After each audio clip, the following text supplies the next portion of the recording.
پاکستان کې د تیرو څو میاشتو راڅخه پرلپسې د پېټرول او ډیزل ګرانېدو وروسته حکومت پېټرول او ډیزل ارزان کړي دي.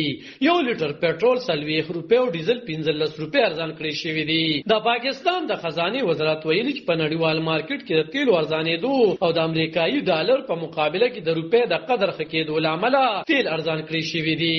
د نوو قیمتونو ترمنځ د 40 روپۍ ارزانېدو سره 1 لیټر پېټرول 330.30 روپونه 283.8 روپو ته راکم شوی دی او ډیزل 1 لیټر 15 روپۍ ارزان کړی شوی چې ورسره د 1 لیټر قیمت د 313.13 روپونه 303.13 روپو ته راټیټ شوی دی. پاکستان کې هر کال 15 ورځې وروسته تیلو نوې قیمتونه ټاکل کیږي. د اکتوبر په لومړۍ نیټه پېټرول 8 روپۍ او ډیزل 11 روپۍ ارزان کړی شوی وو، خو پرلپسې 2 ځله د تیلو ارزانولو نه وړاندې د جولای د میاشتې راڅخه پېټرول او ډیزل په یوه مخه ګران کړی شو.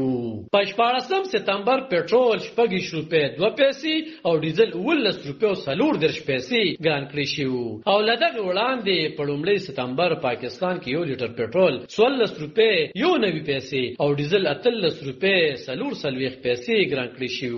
او په 14 اگست پېټرول 19.50 روپۍ او ډیزل 20 روپۍ ګران کړی شو.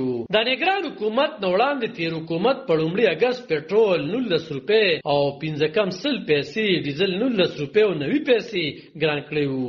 هغه وخت د تیلو ګرانولو سره 1 لیټر پېټرول د 253 روپونه 202.15 روپو ته او ډیزل 253.50 روپونه 203.40 روپو ته ختلی وو. علب خان شیرپو دلبر نیوز 400